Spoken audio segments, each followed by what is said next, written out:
Jamal Foster stands on the jetway watching flight attendants panic as all systems on the Boeing 787 inexplicably shut down. 30 minutes earlier, they'd humiliated him, forcing him out of first class despite his valid ticket.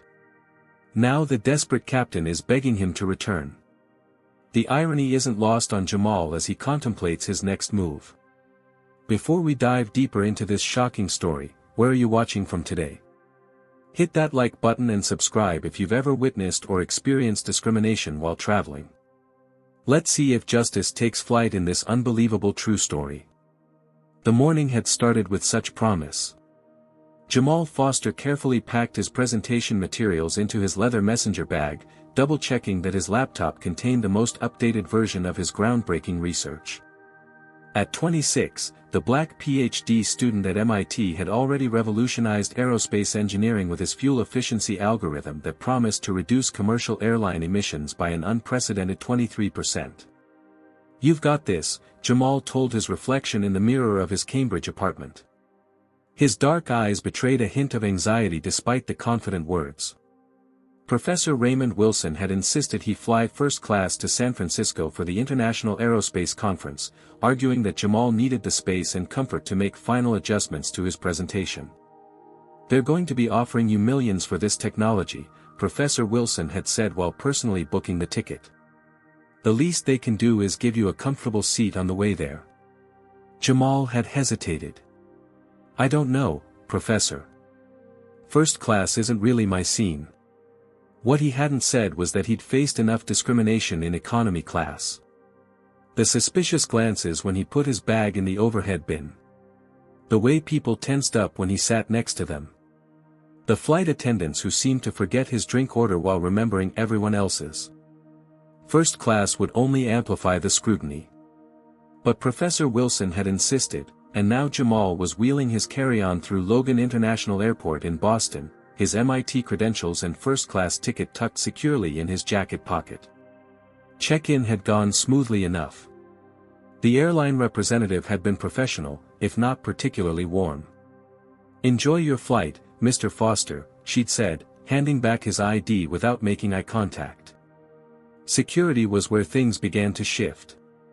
Despite having TSA pre-check, Jamal was pulled aside for a random, secondary screening. He'd grown accustomed to this treatment, maintaining his composure as the agent patted him down and rifled through his meticulously packed bag, disrupting the careful organization of his notes and research materials. "What's this?" the agent asked, holding up a small electronic device. "It's a prototype sensor for my presentation," Jamal explained patiently. "I'm speaking at the International Aerospace Conference in San Francisco. I'm an aerospace engineering PhD candidate at MIT." The agent's expression changed subtly. "MIT, huh? Impressive." His tone suggested surprise, as if Jamal didn't look the part of an MIT doctoral student.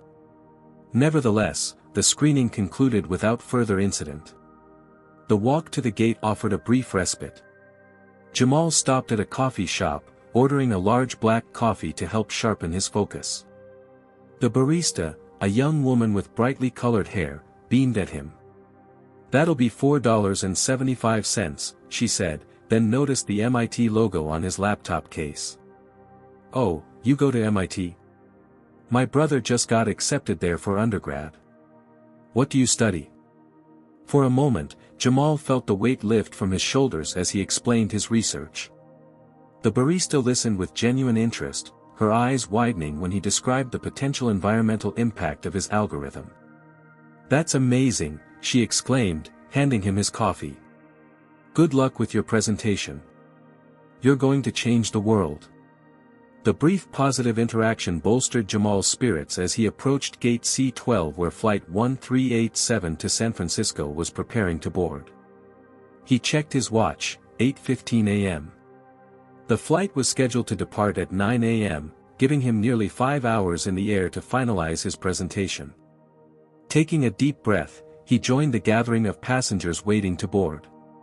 The gate agent called for first-class passengers, and Jamal stepped forward, boarding pass in hand.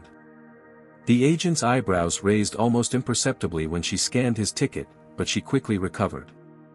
"Have a pleasant flight, Mr. Foster," she said, her professional veneer firmly in place. As Jamal walked down the jetway, he couldn't help but feel a mix of anticipation and apprehension. The conference represented a pivotal moment in his career, potentially in aviation history, but first, he had to get through this flight. Jamal stepped onto the aircraft, the familiar smell of recycled air and upholstery cleaner greeting him.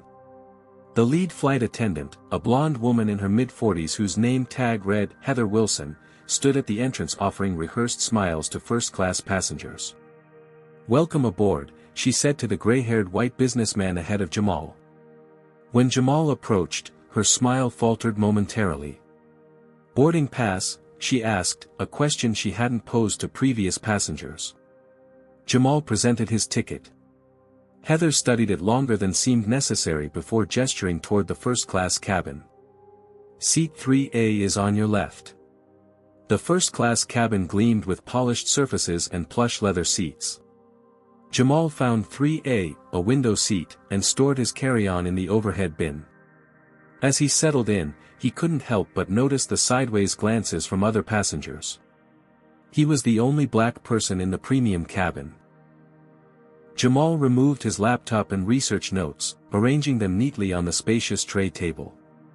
The extra room was indeed a luxury compared to the cramped economy seats he was accustomed to. Perhaps Professor Wilson had been right after all. The seat beside him, 3B, remained empty until a white man in an expensive suit approached. He paused in the aisle, looking from his boarding pass to Jamal with evident displeasure. "I believe you're in my seat," he said, loud enough for nearby passengers to hear. Jamal double-checked his ticket. "No, sir. I'm in 3A. You must be 3B. The man, who appeared to be in his 50s with salt and pepper hair and a Tag Heuer watch that he made no effort to conceal, frowned as he verified his boarding pass. "Right," he said curtly, taking his seat without another word. Jamal returned to his notes, trying to ignore the tension. The man beside him, whose luggage tag identified him as Richard Evans, made a show of creating as much distance as possible between them in the adjoining seats. He pulled out his phone and began making a call. "Yeah, I'm on the plane," Evans said loudly.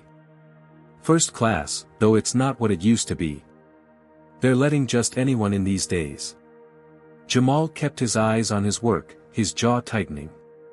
He'd heard comments like this throughout his academic career, the implication that his presence was due to some lowering of standards rather than his exceptional qualifications. Flight attendant Heather Wilson came by offering pre-departure beverages. "Champagne?" she asked Evans with a warm smile. "Please," Evans replied. Heather then turned to Jamal, her expression cooling. "Anything for you?" she asked, the offer notably less specific. "Orange juice, please," Jamal requested. As Heather moved on, Evans caught her attention with a subtle gesture. She leaned down, and he whispered something that Jamal couldn't quite hear. Both glanced in his direction. Moments later, Heather returned with Evans' champagne, serving it with a napkin and a smile. She then placed an orange juice on Jamal's tray table, no napkin, no smile, and walked away without a word. Evans took a sip of his champagne, then turned to Jamal. "So, what brings you to first class today? Business or pleasure?" The question itself wasn't unusual, but the emphasis on "you" and "first class" carried an unmistakable implication. "Business," Jamal replied simply, hoping to end the conversation there. "What kind of business, if you don't mind my asking?" Evans pressed. Jamal considered whether to engage. Sometimes educating people challenged their prejudices, other times, it merely provided more ammunition for their condescension. "I'm presenting at the International Aerospace Conference in San Francisco," he said finally. "I've developed a fuel efficiency algorithm for commercial aircraft." Evans laughed. "Really? And here I thought you might be an athlete or something." Before Jamal could respond, Heather returned, now accompanied by another flight attendant whose name tag read Grace Miller. "Sir," Grace addressed Jamal with a stern expression, "may I see your boarding pass again?" Jamal felt his stomach tighten as multiple passengers turned to observe the interaction. He produced his ticket for the second time. Grace examined it with exaggerated scrutiny. "And may I see your ID as well?" Aware that several passengers were now recording the interaction with their phones, Jamal calmly retrieved his driver's license and MIT identification card. Evans smirked beside him. "I told you something didn't seem right," he said to Grace, making no attempt to lower his voice. "These affirmative action cases are getting out of hand." A few passengers shifted uncomfortably in their seats, but no one spoke up. One elderly woman across the aisle averted her eyes, focusing intently on her magazine. A younger businessman 2 rows ahead pretended to be engrossed in his phone, though Jamal could see he wasn't scrolling or typing. The silence of the bystanders felt as crushing as Evans' explicit bigotry. As Grace continued examining his credentials, memories flashed through Jamal's mind: the high school guidance counselor who suggested community college despite his 4.0 GPA and perfect SAT scores, the campus security officer who stopped him 3 times in 1 week while he was entering the engineering building, the professor who asked if he was in the right classroom on the first day of his quantum mechanics course. "I have a valid ticket for this seat," Jamal stated firmly, fighting to keep his voice level. "I've shown you my ID. Is there a problem?" "We're just doing our job, sir," Grace replied coldly. "Please lower your voice." "My voice isn't raised," Jamal pointed out, increasingly aware of the spectacle being made of his presence. Grace's expression hardened. "I'm going to have to ask you to remain calm, sir, or we'll need to take further steps." Further steps. The implication was clear. Jamal had seen too many viral videos of black passengers being removed from flights for non-compliance, when they'd done nothing wrong. He took a deep breath and remained silent as Grace signaled to yet another crew member. The head purser, a middle-aged white man named Thomas Reed according to his name tag, approached with a concerned expression. "What seems to be the issue?" he asked, directing the question to Grace rather than to Jamal. "This gentleman's behavior is causing some concern," Grace said, gesturing toward Jamal who had been sitting quietly the entire time. Mr. Evans here also expressed some doubts about his seating assignment. Thomas turned to Evans. "Sir, is there a problem?" Evans put on an expression of exaggerated discomfort. "I'm just not sure if this person belongs in first class. It seems unusual." Thomas nodded as if this were a perfectly reasonable concern, then turned to Jamal. "Sir, to avoid any further disruption, perhaps we could find you a more suitable seat in the main cabin?" The words hung in the air, their true meaning unmistakable. More suitable. The main cabin. Where people like you belong. "I'd like to see your ticket again, sir." Thomas Reed's voice carried a forced patience that thinly veiled his annoyance. The other first-class passengers watched the scene unfold, most pretending not to stare while a few openly gawked. Jamal handed over his boarding pass for the 3rd time, maintaining a composed exterior despite the rage and humiliation building inside him. He'd worked too hard, overcome too much, to lose control now. "This does appear to be a valid first-class ticket," Thomas admitted reluctantly, examining the document. "But there seems to be some confusion." "There's no confusion," Jamal replied evenly. "I have a legitimate ticket for seat 3A, which I purchased for this flight." Evans scoffed beside him. "Come on, we all know how he got that ticket. Probably some diversity initiative or university program giving handouts." "Actually," Jamal turned to face Evans directly for the first time, "my professor booked this ticket because I'm presenting groundbreaking research at the International Aerospace Conference. I'm a PhD candidate at MIT." He pulled out his MIT identification card and conference invitation, placing them alongside his ticket and driver's license on the tray table. "MIT?" Thomas raised an eyebrow, his skepticism evident. "And what exactly do you study there?" "Aerospace engineering with a focus on algorithmic efficiency systems," Jamal replied, the words flowing automatically while his mind reeled at having to justify his existence in this space. My research has developed a new approach to fuel consumption that could reduce commercial airline emissions by 23%. A flicker of uncertainty crossed Thomas's face as he processed this information. A few seats away, a middle-aged woman in a business suit looked up from her tablet with newfound interest. "That sounds fascinating," she said, loud enough for others to hear. "I'm in sustainable energy myself. I'd love to hear more about your work." Before Jamal could respond, Evans cut in. "Look, I don't care if he's the next Einstein. The fact is, I paid full price for a comfortable first-class experience, and I'm not getting that right now." Grace nodded sympathetically at Evans. "I completely understand, sir." "This is ridiculous," Jamal said, his careful composure beginning to crack. "I have a valid ticket. I've shown multiple forms of identification. I've explained my purpose for travel. What more do you want from me?" "Sir, please lower your voice," Thomas warned. "I'm not raising my voice," Jamal responded, consciously keeping his tone measured despite the accusation. "I'm asking a legitimate question." Across the aisle, an elderly white man cleared his throat. "The young man is right. His voice isn't raised. I don't see why he's being questioned when the rest of us weren't." Thomas ignored the comment, instead leaning closer to Jamal. "Sir, we have the authority to determine appropriate seating for all passengers to ensure a harmonious flight experience. If you continue to be disruptive—" "I'm not being disruptive," Jamal interrupted, feeling the trap closing around him. This was how it always happened. A black person would be accused of aggression or disruption for simply defending their rights, creating a pretext for escalation and removal. Memories flashed through his mind again. During his sophomore year at MIT, a campus police officer had demanded to see his ID while he was studying late in the engineering building. When Jamal asked why he was being singled out when there were other students present, the officer called for backup, claiming Jamal was being uncooperative.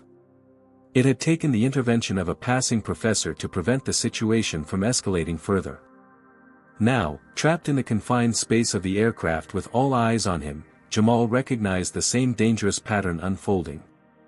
"Perhaps we can resolve this situation easily," Thomas suggested with a thin smile that didn't reach his eyes. "We have some available seats in the economy section. You'll still get to your destination, just in a different part of the aircraft." The true message was crystal clear: "We don't believe you belong here, regardless of your ticket." The businesswoman who had spoken earlier frowned. "That's not right. If he has a first-class ticket—" "Ma'am, we're handling this situation," Grace cut her off firmly.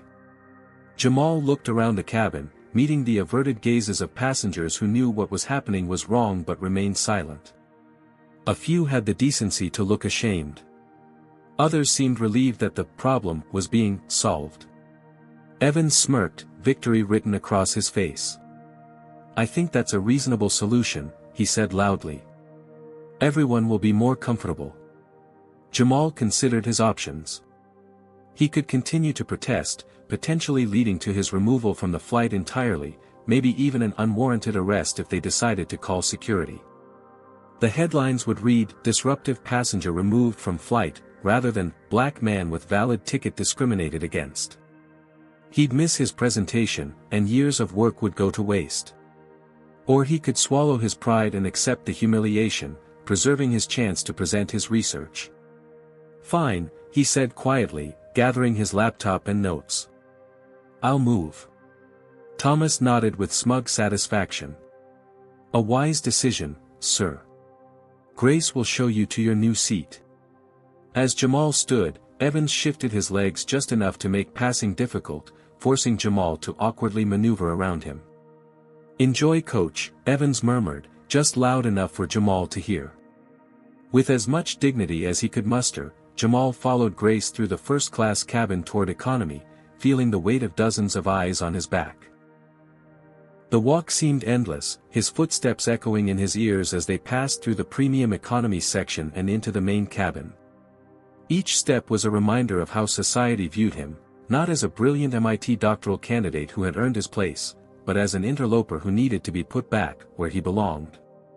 The economy section was packed with passengers settling into their seats, stowing bags, and adjusting to the limited space. Grace led Jamal down the narrow aisle, scanning for an available seat that could accommodate him. "It looks like we're pretty full back here," she said, feigning concern after passing several rows. "You might have to check some of your items." Jamal clutched his laptop bag containing his presentation materials. There was no way he could part with it. "I need these for my work. They can't be checked." Grace's lips tightened. "Well, I'm afraid you'll have to make do. There's a middle seat in row 32. Row 32, near the back of the plane, right by the lavatories." Jamal peered at the cramped middle seat between two passengers who had already claimed both armrests. A young white woman in the window seat of row 28 looked up as they passed. Her eyes widened in recognition. "Excuse me," she called out. "Aren't you Jamal Foster? I read your paper on computational fluid dynamics in the Journal of Aerospace Technology." Jamal paused, surprised. "Yes, that's me." The woman extended her hand. "Allison Parker. I'm finishing my master's at Caltech. Your work is revolutionary." She looked at Grace, confusion crossing her face. "Why is he being moved from first class?" Grace's professional smile wavered. "There was a seating issue that needed to be resolved." "What kind of seating issue?" Allison pressed, loud enough for nearby passengers to hear. "Did someone with more status bump him?" Other economy passengers began to take notice of the conversation. A middle-aged black woman across the aisle narrowed her eyes. "They moved you from first class. Do you have a first-class ticket?" "Yes, ma'am, I do," Jamal replied. "Then why are they putting you back here?" she demanded. A murmur rippled through the surrounding rows as more passengers tuned into the situation. Grace shifted uncomfortably as the scrutiny intensified. "There was a misunderstanding," she began. "What kind of misunderstanding requires moving someone with a valid first-class ticket to economy?" Allison interrupted. "Especially when that someone is presenting groundbreaking research at an international conference?" The black woman nodded firmly. "Sounds like discrimination to me." "It absolutely is not," Grace started to protest, but more voices joined the chorus. "That's not right," said an elderly Asian man. "If he paid for first class, he should be in first class." "Or is there another reason he's being moved?" asked a Latina woman pointedly. The atmosphere had shifted dramatically. What had been a humiliating walk of shame for Jamal was transforming into a moment of collective indignation on his behalf. Jamal felt a surge of gratitude for these strangers' willingness to speak up when those in first class had remained silent. But he also recognized that this situation could escalate in ways that might prevent him from reaching San Francisco at all. After a lifetime of similar experiences, Jamal knew when to pick his battles. This flight, with his career-defining presentation at the end of it, wasn't the right one. "Thank you all," he said to the supportive passengers, "but I don't want to cause any more trouble. I just want to get to San Francisco." "This isn't you causing trouble," Allison insisted. "This is them treating you unfairly." Jamal looked at her, then at the other concerned faces around him. Something shifted inside him. Perhaps it was witnessing others recognize the injustice, or perhaps it was simply reaching his breaking point after years of similar indignities. "You know what?" he said, a new resolve hardening his voice. "You're right. This isn't fair." He turned to Grace. "I'm not accepting this treatment. I'd like to speak with the captain, or I want to deplane." Grace blinked, clearly not expecting this development. "Sir, we're preparing for departure." "Then I'm deplaning," Jamal stated firmly. "I'll book with another airline." A few passengers applauded. Grace's face flushed as she realized she'd lost control of the situation. "Fine," she said tightly. "Follow me." As Jamal followed Grace back up the aisle, he pulled out his phone and called Professor Wilson. The call connected just as they reached the first-class cabin, where Evans and others watched with surprise. "Professor, it's Jamal," he said, loud enough for the first-class passengers to hear. "I'm getting off this flight. They forced me out of my first-class seat despite having a valid ticket. I'll try to book another flight to make the conference." Professor Wilson's outraged voice was audible even without speakerphone. "That's absolutely unacceptable. Which airline is this? I'm calling their executive office right now." Evans shifted uncomfortably in his seat as Jamal passed. A few other first-class passengers had the decency to look ashamed. At the aircraft door, Thomas was waiting with a strained expression. "Sir, we could have resolved this without such disruption." "The only disruption came from your staff's discrimination," Jamal replied calmly. "Now please step aside so I can exit." As Jamal stepped back onto the jetway, he felt a complex mix of emotions: anger at the injustice, sadness at the familiar pattern, but also a sense of dignity reclaimed by refusing to accept mistreatment. What would you do if you were in Jamal's position? Comment number 1 if you think he was right to get off the plane and stand up for himself, or number 2 if you think he should have stayed in economy to ensure he made it to his presentation. Don't forget to like and subscribe to see what happens next in this shocking true story of discrimination at 30,000 feet. The next part will reveal an unexpected twist that no one on that plane saw coming. Will justice be served? Captain James Harrison frowned at the error message flashing on his primary flight display. He'd been flying Boeing 787 Dreamliners for nearly 8 years and had never seen this particular warning before. "Run the pre-flight checklist again," he instructed First Officer Michael Rodriguez. Rodriguez nodded, methodically working through the sequence. "APU, check. Electrical systems, that's where we're getting the error. Computer says initialization failed. Trying to reset." The reset produced the same ominous warning: system initialization failure. Aircraft security protocol exception. "This doesn't make sense," Harrison muttered. "Maintenance cleared this aircraft an hour ago." In the main cabin, passengers were growing restless. The scheduled departure time had come and gone, and the lack of information was causing whispers of concern to ripple through the rows. Thomas Reed, the head purser, knocked on the cockpit door and was granted entry. "Captain, passengers are asking about the delay." "What should I tell them?" Harrison sighed. "Tell them we're experiencing a technical issue that our team is working to resolve. Assure them safety is our top priority, and we'll provide updates as soon as we have more information." As Thomas left to make the announcement, Harrison turned back to the flight management system. "Let's contact maintenance. This is beyond the standard troubleshooting procedures." 20 minutes later, a team of maintenance technicians boarded the aircraft, laptops and diagnostic equipment in hand. The lead technician, Sandra Vasquez, plugged into the aircraft's central computer system.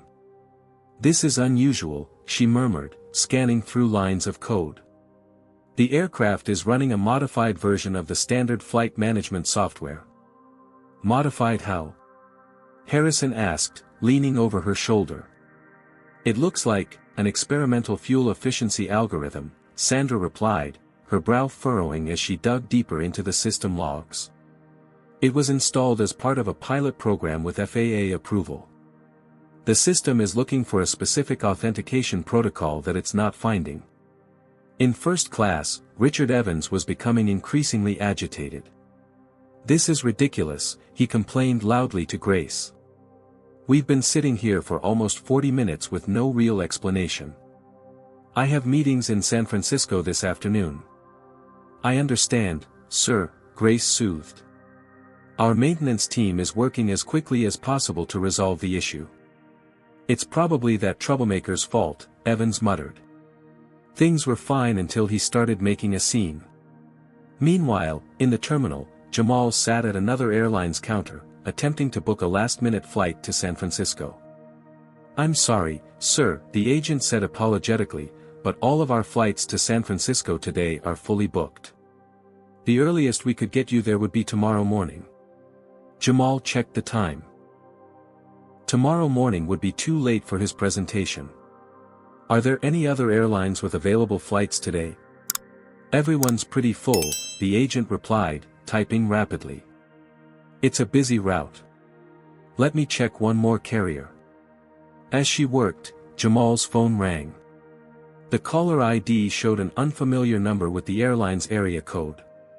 Hello, he answered cautiously. Mr. Foster. A deep, authoritative voice came through the speaker. This is Captain James Harrison from Flight 1387. We need you to return to the aircraft immediately. Jamal's first thought was that this was some kind of trap, perhaps they were planning to have him arrested for causing a disturbance. May I ask why? He responded, his guard up. Mr. Foster, I understand you had an extremely unprofessional experience with our cabin crew, and I want to personally assure you that will be addressed. But right now, we have a technical situation that directly involves you. The aircraft literally cannot take off without you on board. Jamal's confusion must have been evident in his silence, because the captain continued. Your experimental fuel efficiency algorithm is installed on this aircraft as part of the FAA's next-generation testing program. The system is designed with a security protocol that requires your personal authentication. Without it, the aircraft systems won't initialize properly. Jamal's mind raced as the pieces fell into place. 6 months ago, he had indeed authorized his algorithm to be tested on several commercial aircraft under strict security protocols to prevent industrial espionage. One safeguard was a biometric authentication requirement linked to his personal devices, designed to prevent unauthorized access to the proprietary code.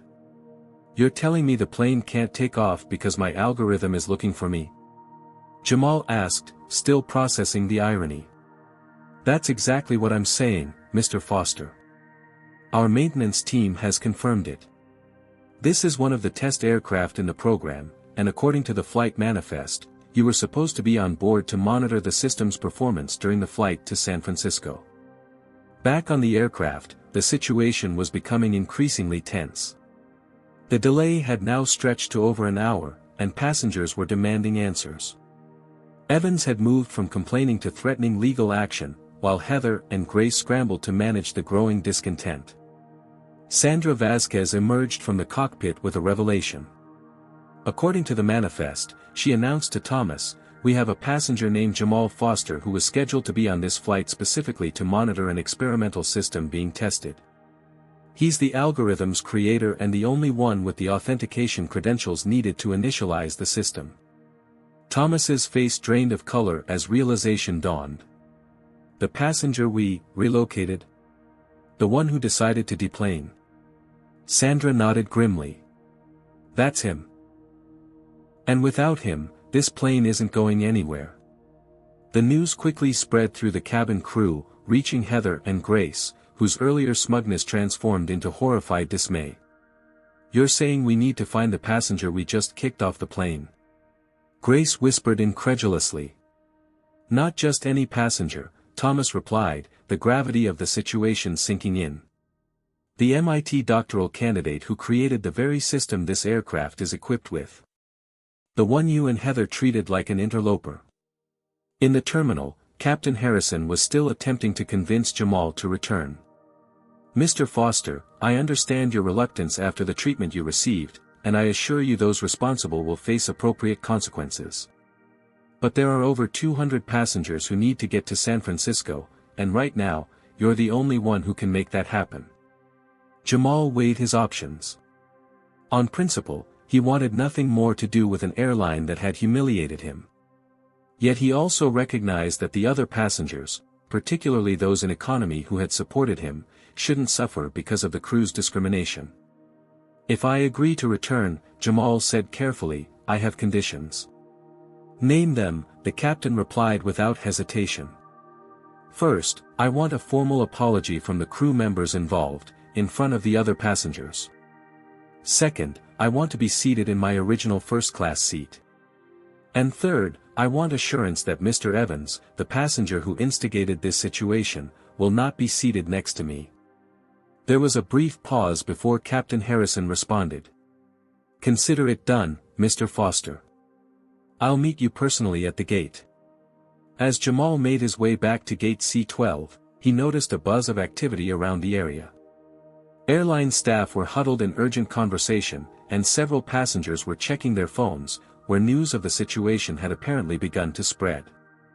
The hashtag #LetJamalFly was already trending on Twitter. Captain Harrison, distinguished in his uniform with 4 stripes on the shoulders, stood waiting at the gate. His expression was a mix of professionalism and genuine remorse. "Mr. Foster," he extended his hand, "I'm Captain James Harrison. On behalf of the airline, I want to express my sincere apologies for what you experienced. It was unacceptable, and it does not reflect our company values." As they walked together down the jetway, Harrison explained the technical situation in greater detail.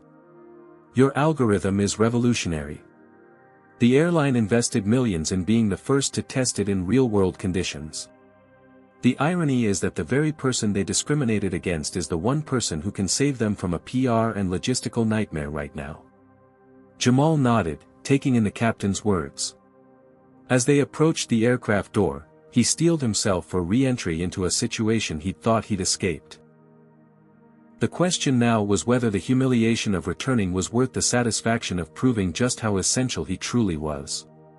By the time Captain Harrison and Jamal reached the aircraft door, word of the situation had spread throughout the plane. Passengers peered down the aisle, craning their necks to catch a glimpse of the person responsible for the extended delay, and whose return would apparently resolve it. In first class, Richard Evans was berating Thomas Reed. "This is outrageous.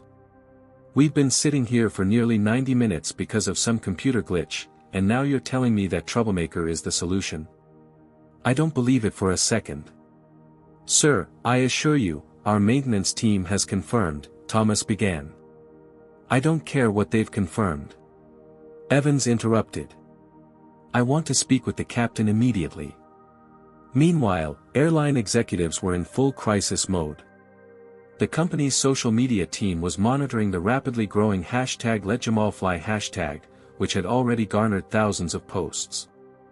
Videos taken by passengers showing Jamal's treatment were being shared widely, along with outraged comments about racial discrimination. "This is turning into a PR disaster," Senior Vice President of Customer Experience Patricia Reynolds told CEO William Montgomery during an emergency conference call. "We've got major news outlets picking up the story. They're calling it another example of discrimination in the airline industry." Montgomery's voice was tense. "Do whatever it takes to resolve this situation. Offer the young man compensation, an upgrade, anything. Just get that plane in the air before this does any more damage to our reputation." Back at the aircraft, Captain Harrison gestured for Jamal to wait at the door while he addressed the passengers. Stepping into the cabin, Harrison's authoritative presence immediately commanded attention. "Ladies and gentlemen, this is Captain Harrison. I want to thank you for your patience during this delay. We've identified the technical issue affecting our aircraft, and I'm pleased to inform you that we now have the means to resolve it and proceed with our journey to San Francisco." Several passengers applauded half-heartedly, more interested in getting underway than in the details of the resolution. However, Harrison continued, his tone becoming more serious, "I first need to address an unfortunate incident that occurred during boarding. One of our passengers, Mr. Jamal Foster, was treated inappropriately by certain members of our crew. Mr. Foster is not only a valued customer with a valid first-class ticket but also an MIT doctoral candidate whose groundbreaking work in aerospace engineering is currently being tested on this very aircraft." A murmur rippled through the cabin as passengers processed this information. In economy, Allison Parker smiled triumphantly, while several others who had witnessed Jamal's treatment nodded in satisfaction at the vindication. "The technical issue we're experiencing is directly related to the innovative system Mr. Foster developed, a system that could revolutionize fuel efficiency in commercial aviation. In fact, this aircraft cannot operate properly without Mr. Foster's authentication, as his algorithm is currently being tested on this flight with FAA approval." Evans' face reddened as he realized the implications. The person he had disdained as an interloper was actually a key figure in aviation innovation. I've personally apologized to Mr. Foster for the unacceptable treatment he received, Harrison continued. And now, I'm asking for those directly involved to do the same. He gestured toward Thomas, Grace, and Heather, who stood nearby looking deeply uncomfortable. Mr. Foster has graciously agreed to return to the aircraft and assist us in resolving the technical issue, despite having every right to refuse after his experience. He will, of course, be seated in his original first-class seat, which he rightfully purchased. With that, Harrison turned toward the door and nodded. Jamal stepped into view, his expression composed and dignified despite the circumstances. The reaction was immediate. From the economy section came a spontaneous round of applause, led by Allison and the passengers who had stood up for Jamal earlier. Even many first-class passengers joined in, some looking sheepish about their earlier silence. Thomas stepped forward first, visibly struggling to maintain his professional demeanor. Mr. Foster, I sincerely apologize for the way you were treated. It was unprofessional and unjustified. We failed to provide the service you deserved as our customer. Grace followed, her earlier coldness replaced by evident mortification. I apologize for my actions, Mr. Foster. There is no excuse for how I treated you. Heather's apology came last, her words stilted but necessary. I'm sorry for my behavior, Mr. Foster. It was wrong. Jamal acknowledged each apology with a nod, neither absolving them of responsibility nor escalating the situation further. His focus remained on the larger goal, getting to San Francisco for his presentation.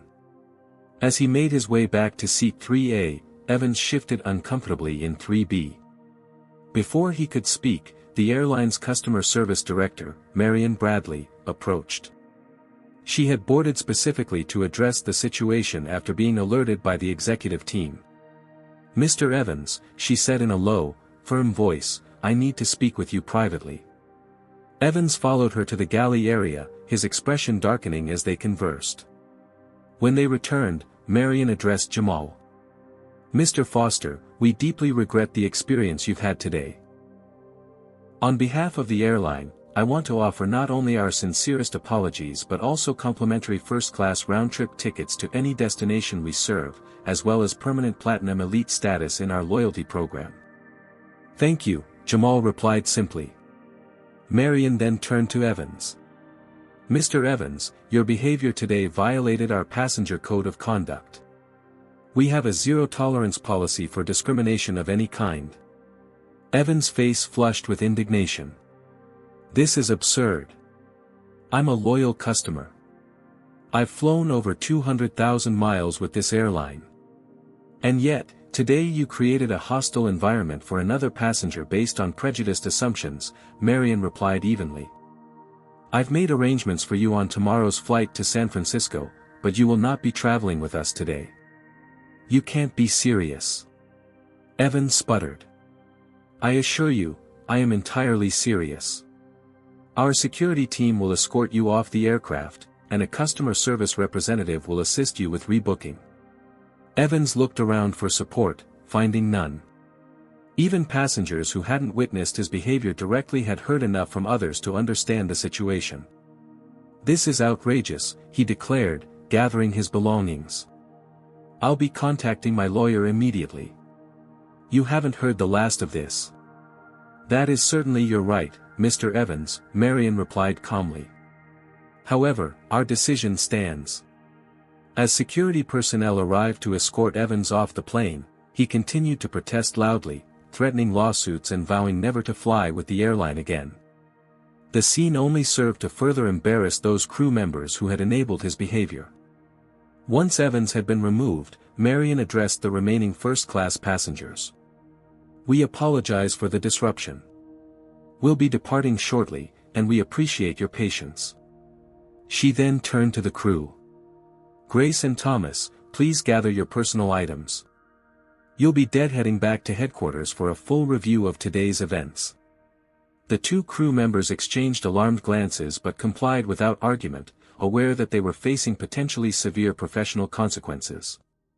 As the replacement crew members took their positions, Jamal settled back into seat 3A, the empty space beside him now a buffer rather than a source of tension.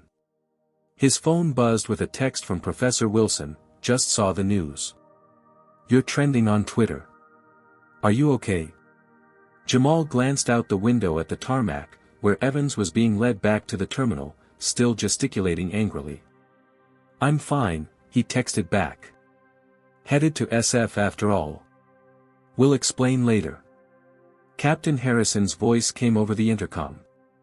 Ladies and gentlemen, we're now ready to continue with our pre-departure procedures. We anticipate being on our way within the next 15 minutes. Again, thank you for your patience. As the announcement concluded, Allison Parker appeared from the economy section, making her way forward with purpose. Excuse me, she said to the new lead flight attendant. I study aerospace engineering too, and I'd love to talk with Mr. Foster about his algorithm during the flight. Would it be possible for me to move to the empty seat next to him? I'm in 28F. The flight attendant smiled. Let me check with Mr. Foster. When asked, Jamal nodded his approval. I'd appreciate the company, actually. As Allison settled into the seat beside him, the atmosphere in the cabin had transformed. What had begun as an all-too-familiar experience of discrimination had evolved into something unexpected, a moment of accountability and perhaps even a small step toward change. The aircraft buzzed with conversation as news of the dramatic event spread from passenger to passenger.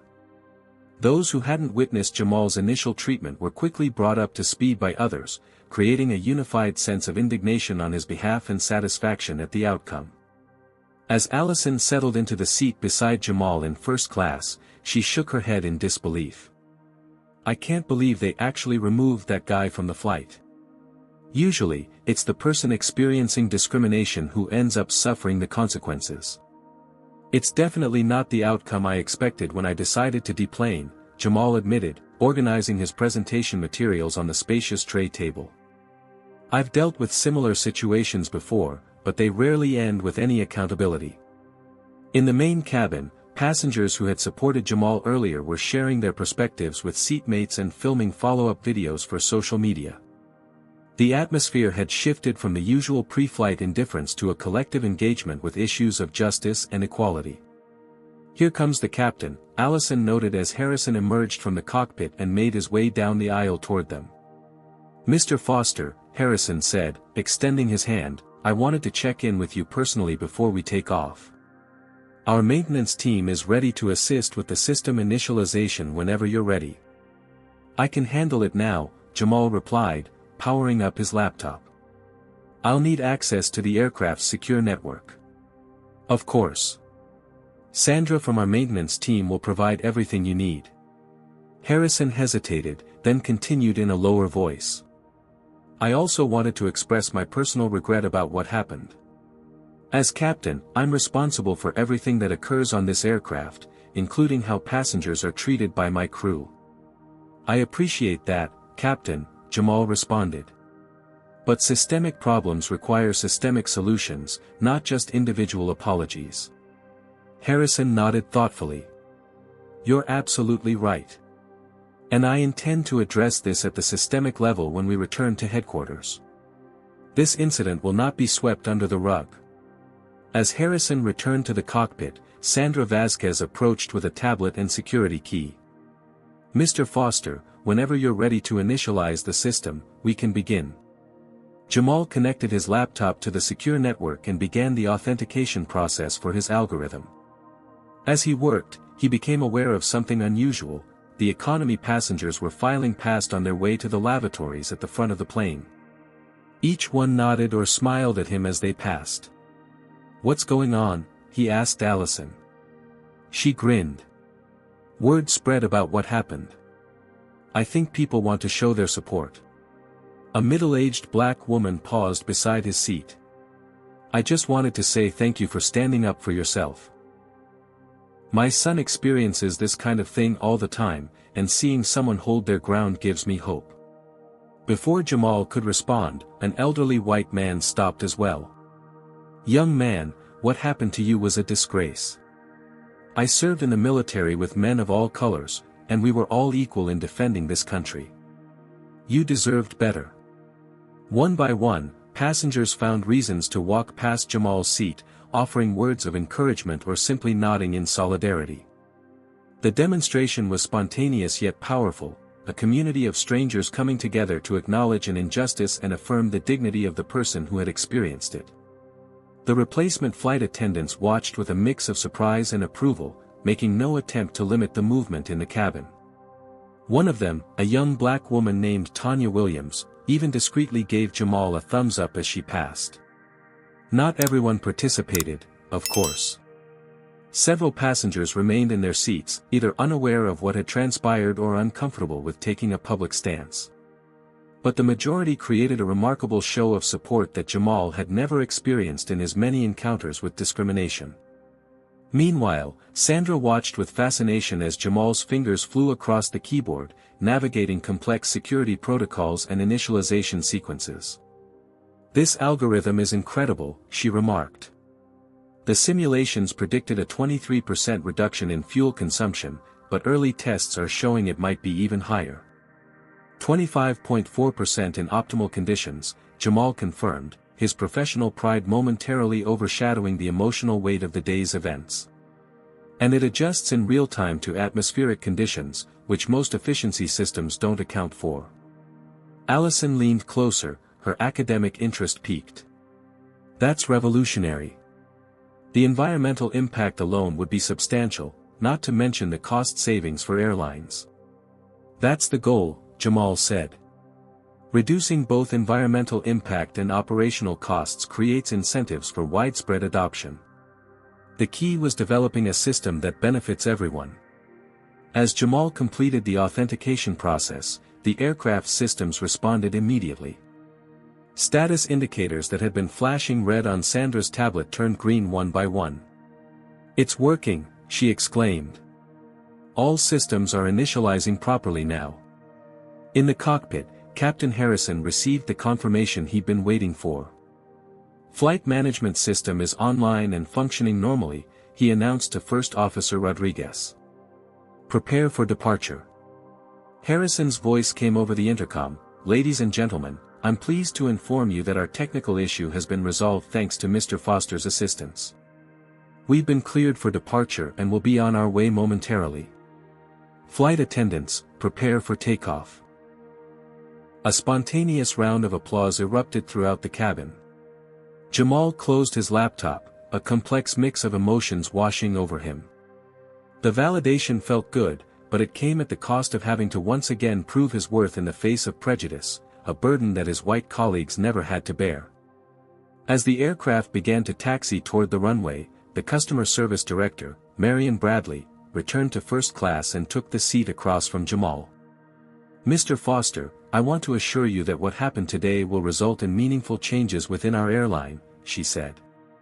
"We're implementing an immediate review of our training procedures, and I'd like to invite you to consult with us on developing more effective anti-discrimination protocols for our staff."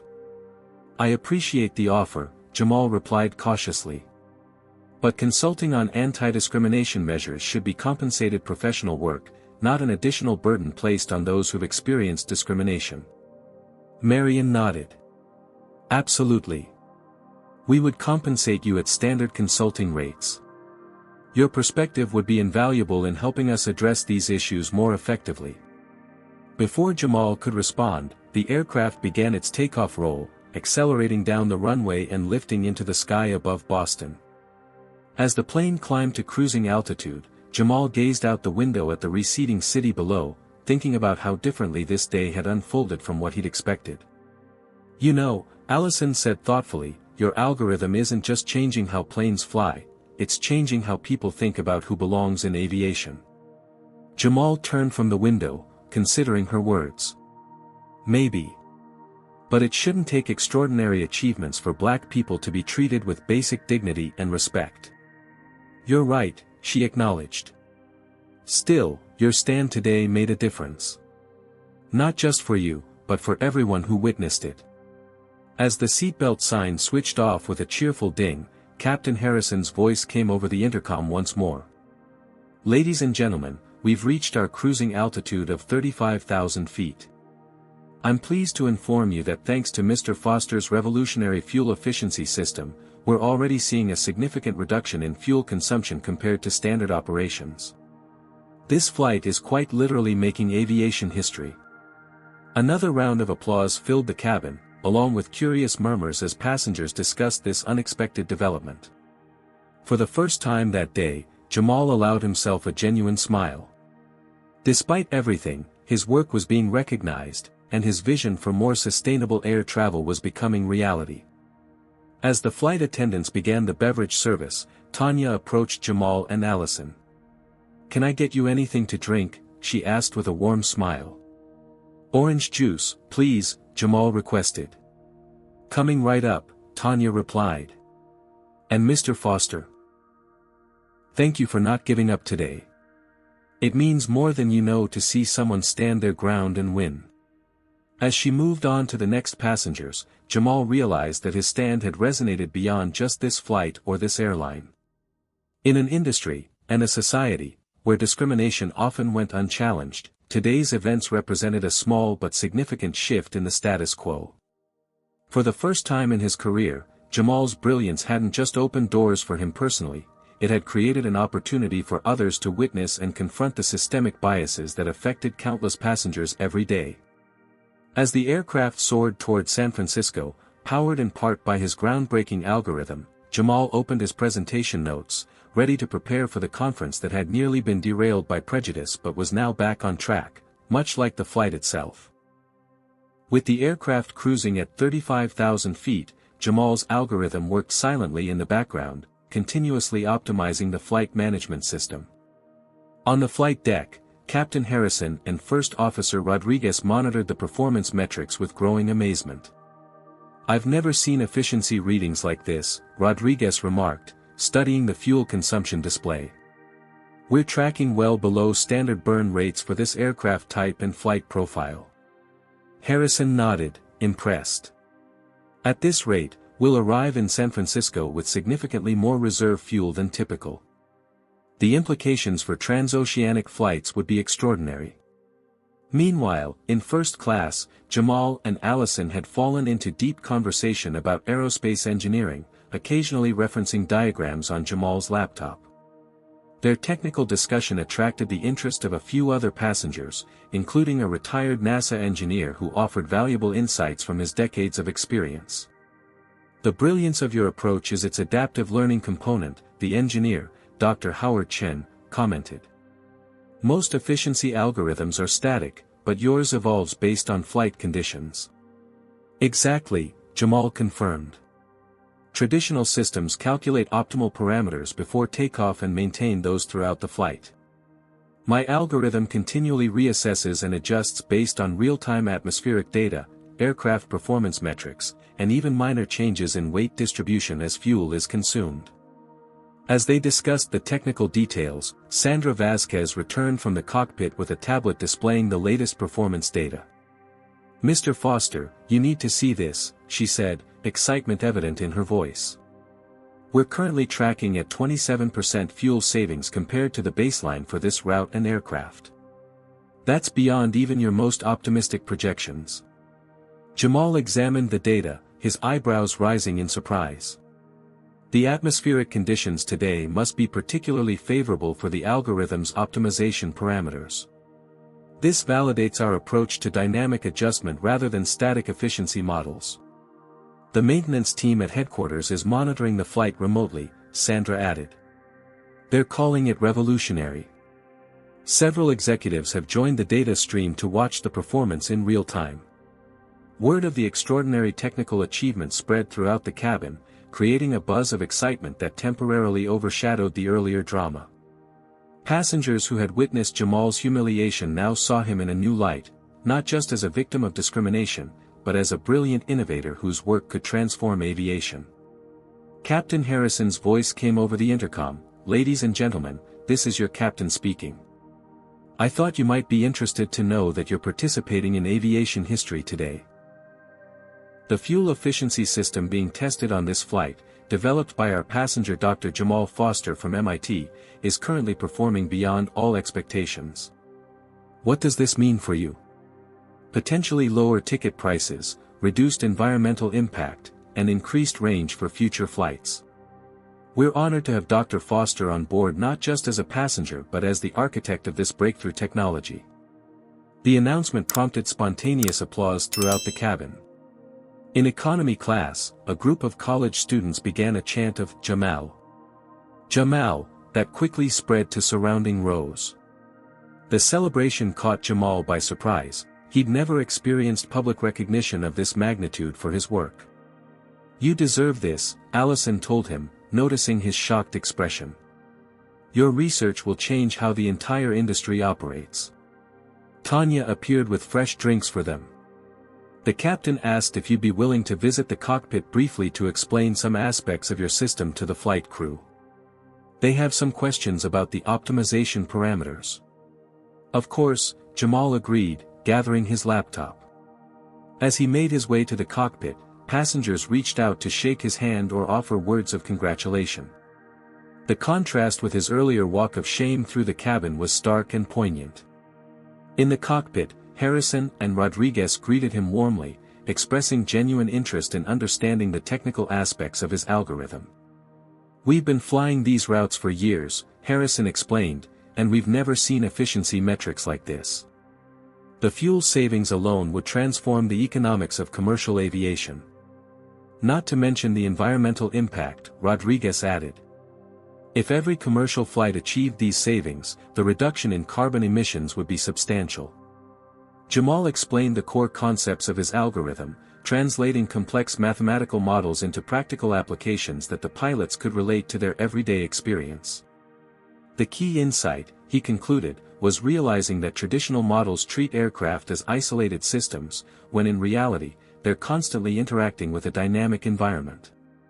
By creating a responsive system that adapts to those interactions in real time, we can achieve optimization levels that static models simply can't match. Harrison nodded thoughtfully. "It's like the difference between following a pre-planned route versus continually adjusting your path based on current conditions. The latter requires more computational power but yields better results." "Exactly," Jamal confirmed. "And modern aircraft have more than enough computational capacity to handle these calculations." As their discussion concluded, Harrison made an unexpected offer. "Dr. Foster, would you be interested in addressing the passengers about your work? I think many would appreciate hearing directly from you about the technology that's making this flight so significant." Jamal hesitated. Public speaking about his research was familiar territory, but addressing an airplane full of strangers who had witnessed his humiliation felt different. After a moment's reflection, he agreed. "I'd be happy to share a brief overview." Upon returning to the cabin, Jamal was handed the intercom microphone. Taking a deep breath, he began. "Good afternoon, everyone.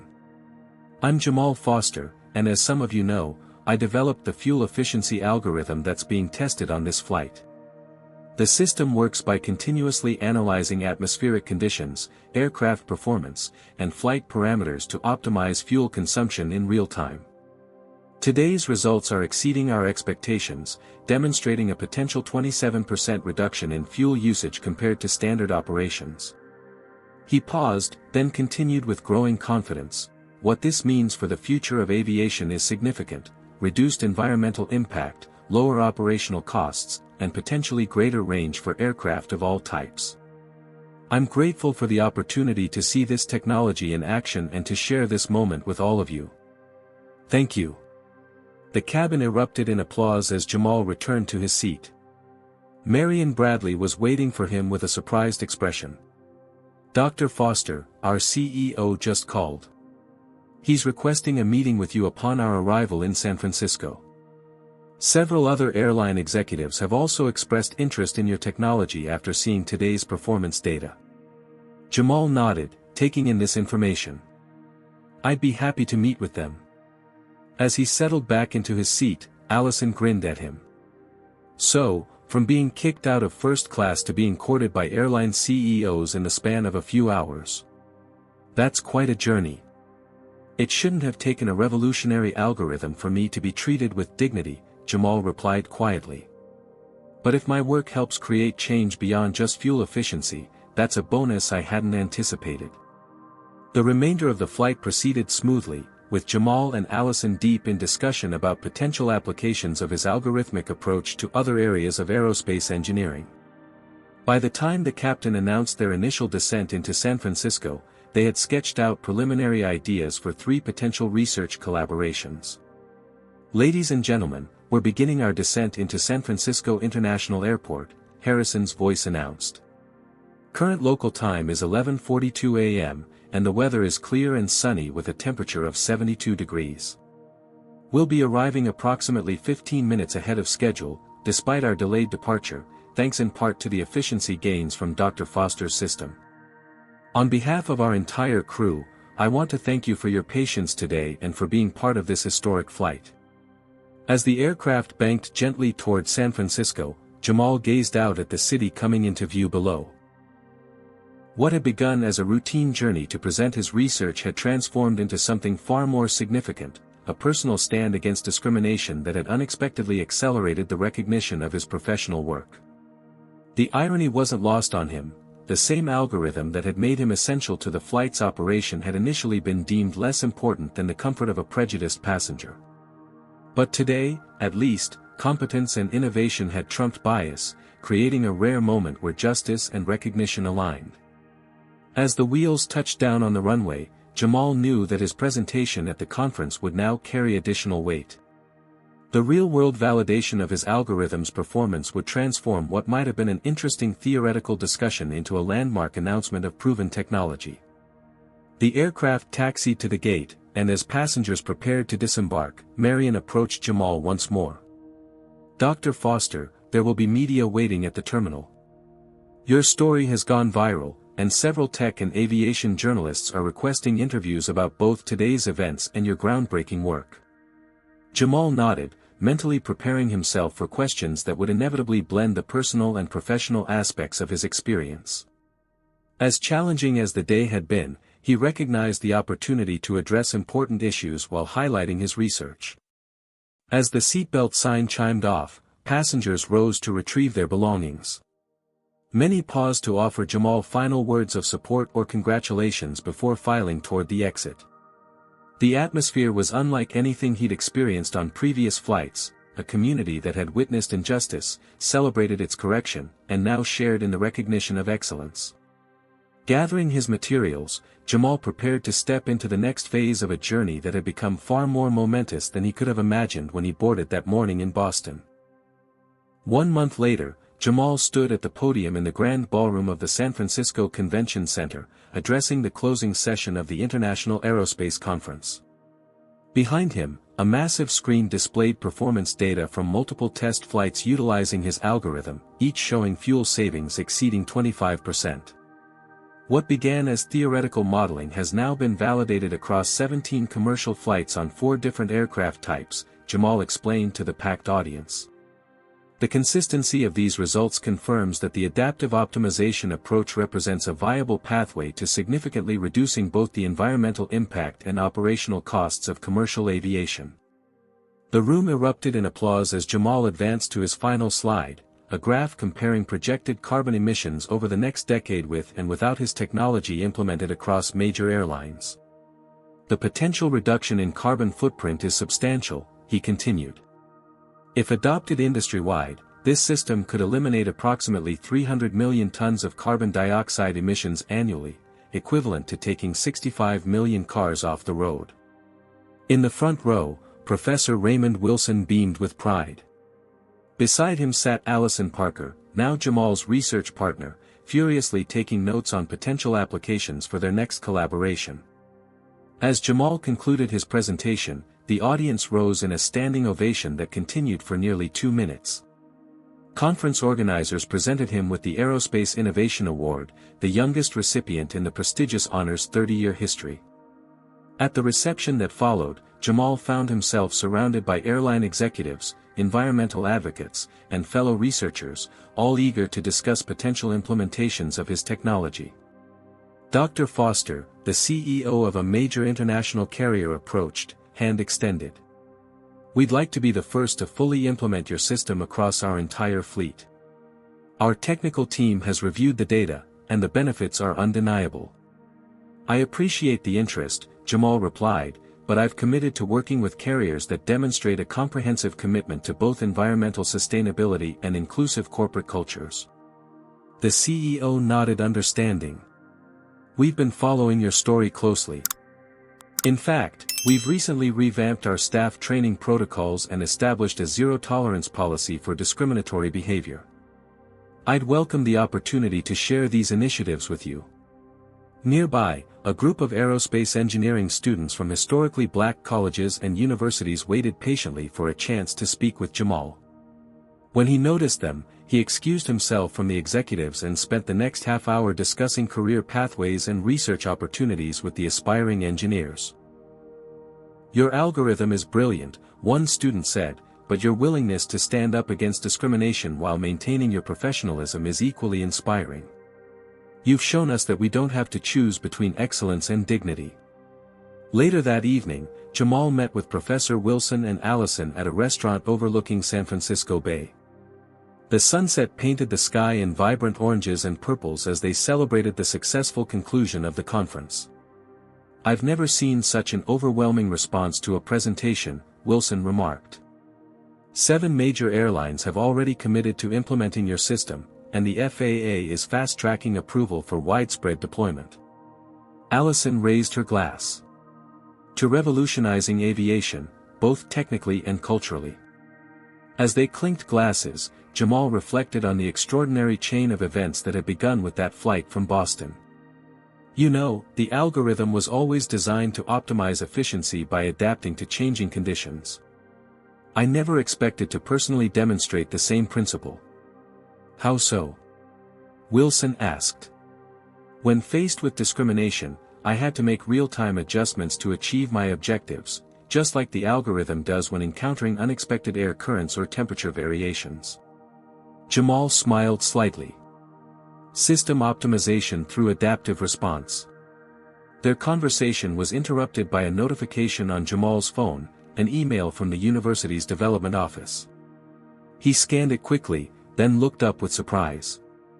The airline has established a scholarship fund for minority students in aerospace engineering, he announced. They're calling it the Foster Initiative for Diversity in Aviation. Full tuition for 5 students annually, plus guaranteed internships. Wilson nodded approvingly. Now that's the kind of substantive change that matters, creating pathways for the next generation. The following morning, Jamal arrived at San Francisco International Airport for his return flight to Boston. This time, the experience was markedly different. The check-in agent recognized him immediately. Dr. Foster. It's an honor to have you flying with us today. We've upgraded you to first class, of course. As he moved through the terminal, several travelers stopped to express their support or take selfies with him. The viral videos of his experience had transformed him into a reluctant symbol of resistance against everyday discrimination. Boarding the aircraft, Jamal was greeted by a diverse flight crew who welcomed him warmly. The captain, a black woman with 20 years of experience, emerged from the cockpit to shake his hand. Your algorithm is saving us about 2,000 pounds of fuel on this route alone, she told him. But more importantly, your stand has sparked some overdue conversations about who belongs in which spaces in this industry. Thank you for that. As Jamal settled into his first-class seat, he noticed how different the atmosphere felt, genuine respect rather than grudging tolerance. His seatmate, a technology executive from Silicon Valley, engaged him in thoughtful conversation about the applications of adaptive algorithms in various industries. Midway through the flight, Jamal opened his laptop to find an email from MIT's president, informing him that his algorithm had been selected for the university's annual Innovation Award, which included a substantial research grant to continue his work. Another email contained the draft contract for his consulting work with the airline on anti-discrimination training, with compensation that reflected the true value of his expertise rather than treating it as an obligation for those who experience discrimination. As the aircraft began its descent into Boston, Jamal reflected on the journey that had brought him to this moment. His algorithm had indeed changed aviation, reducing both environmental impact and operational costs as he'd intended. But the unexpected byproduct, forcing a conversation about racism in commercial travel and creating pathways for future engineers from underrepresented backgrounds, might ultimately prove equally significant. The wheels touched down at Logan International Airport, and as passengers prepared to disembark, the captain's voice came over the intercom: "Ladies and gentlemen, we've arrived in Boston 15 minutes ahead of schedule, thanks in part to the Foster efficiency system that's now standard on all our aircraft. On behalf of our crew, I want to thank you for flying with us today, and a special thanks to Dr. Jamal Foster, whose brilliant work is transforming our industry in more ways than one." As spontaneous applause broke out among the passengers, Jamal gathered his belongings, nodding in acknowledgement of the recognition. The same airport that had witnessed his humiliation a month earlier was now the site of his vindication. Walking through the terminal, Jamal passed a diverse group of young engineering students huddled around a laptop, deeply engaged in discussion. One glanced up, did a double take, then nudged her companions. "Dr. Foster," she called out. "We're studying your algorithm in our aerospace engineering seminar. Would you mind taking a photo with us?" Jamal smiled and joined the group. As they positioned themselves for the picture, one student asked, "Any advice for aspiring engineers who might face similar challenges?" Jamal considered the question carefully. "Excellence matters," he replied, "but so does your dignity. Never let anyone convince you that you don't belong in spaces where your talents and hard work have earned you a place. And when you achieve success, make sure to create pathways for others to follow." As he continued toward the exit, Jamal's phone buzzed with a notification. The hashtag Foster effect was trending, referring not just to his algorithm's impact on fuel efficiency but to the ripple effects of his stand against discrimination, airline policy changes, new scholarship opportunities, and a growing conversation about inclusion in aviation.